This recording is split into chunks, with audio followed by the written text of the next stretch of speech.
Hey everybody, today we're looking at my Lee Loadmaster press. Lee is having some quality issues. I can't get this to go into my press.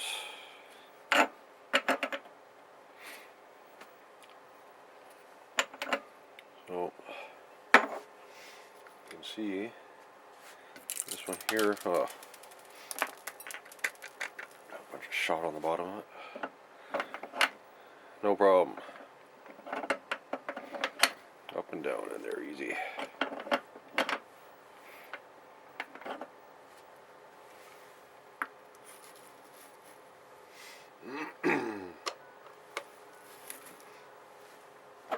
But for some reason this one doesn't. And what I've seemed to see is I think these here are just a couple of mil over spec. I compared them to the other one, and it does not want to clear down into next level. Put it upside down. It's not the top ring because this fits in there and spins around fine. But for some reason she won't clear this way. And so here we can see what's happening from the bottom.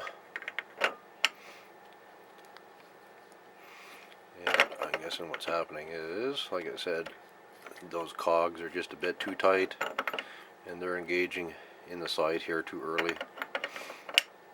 They're not allowing it to pass right through. So I think what I'll do is I'll try putting a bit of marker on the cog here.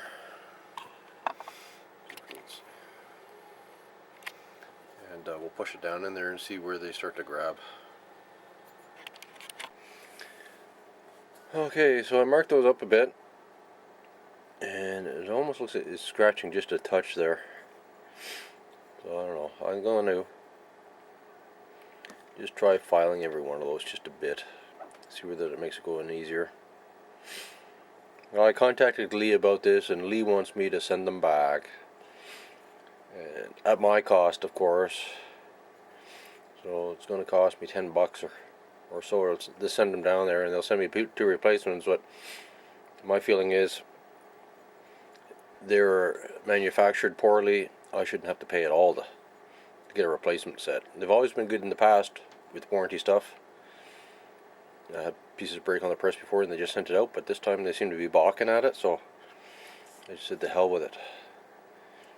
I'm going to just shave it off a bit myself. Or I think it's a $15 part. I got 2 of them, mind you, that I had to send back. Got 2 of these that don't fit. And what's funny is my friend's press is the same way. It almost looks like it's catching there too. So I wonder if it's out of alignment.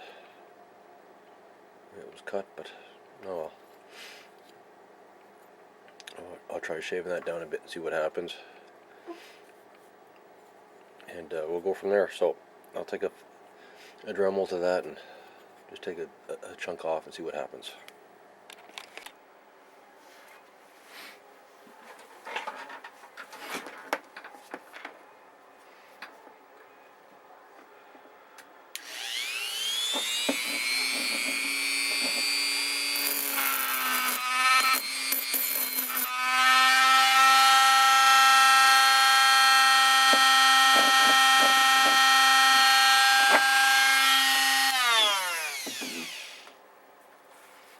So that's basically all I did. I went around to every one that I had put the marker on, which was all the way around. Basically, I just took enough of the marker off, so it probably took less than a millimeter off. Just crap from the top of my bench. But now, hey, look at that. Flips in nicely. And you can lock it in place.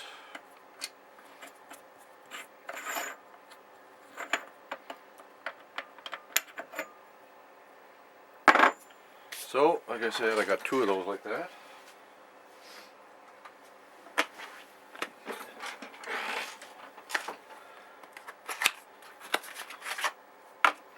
This press is, I would say, about 5 to 6 years old.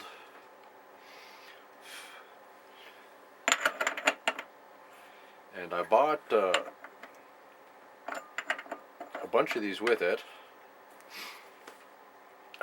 At the time, I think I bought probably, well, I'd say 2 anyways with it. And I bought about another 3 because I have a whole set of dies here. As you can see in the drawer there, my messy drawer. 45, Webley, 357, and 38, and all these ones plus the 44 one over there pop into the press with no problem. And I bought a couple extras just last year when I was buying some more dies, and my buddy was buying some stuff, so I thought, oh, I'll get a couple of spares. And eventually I decided I needed them because I'm going to start reloading for another caliber, a 9mm Steyr. And that's when I pulled one out and found out they don't fit no more.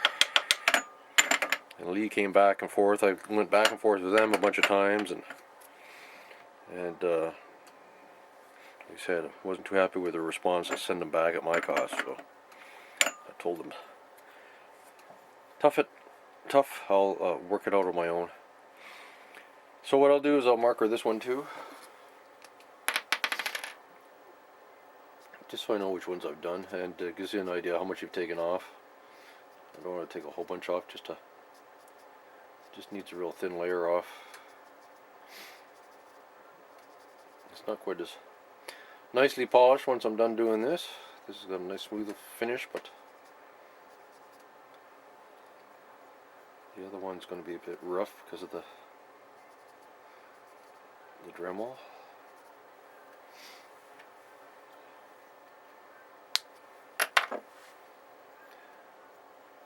Yeah, it's kind of smooth, but it's got a bit of a roughness looking to it. It's not as smooth looking as it was. But anyway, so we'll do that. This one next.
Excuse me.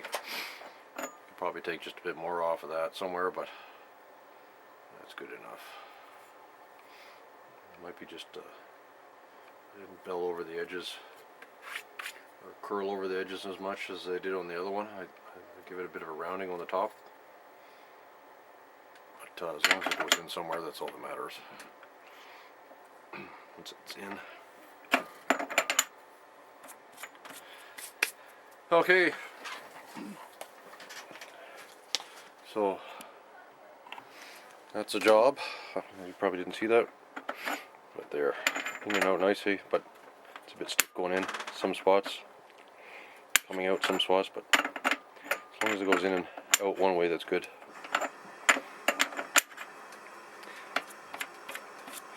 So if you're having troubles getting your turrets in, just take a little bit off those pieces. I don't even know why they're like that. It's the top that, you know, you want to make sure the top is not got a whole lot of play in it, because that's what's keeping your dies in the right position this way. I don't know why they cogged it like that, because even the screw piece may, you know, when you tighten this down here, it may catch a cog. It may come in between these. Maybe that's why. Just gives it a better stop.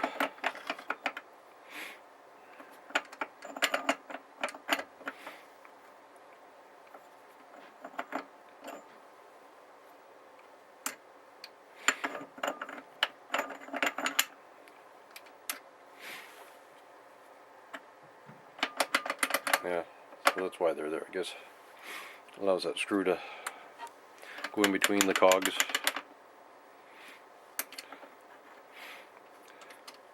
But we're not taking anything off the sides, so we haven't adjusted anything that way.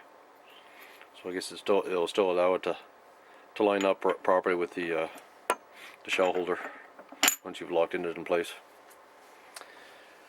Okay guys, that's it for this video. Happy reloading.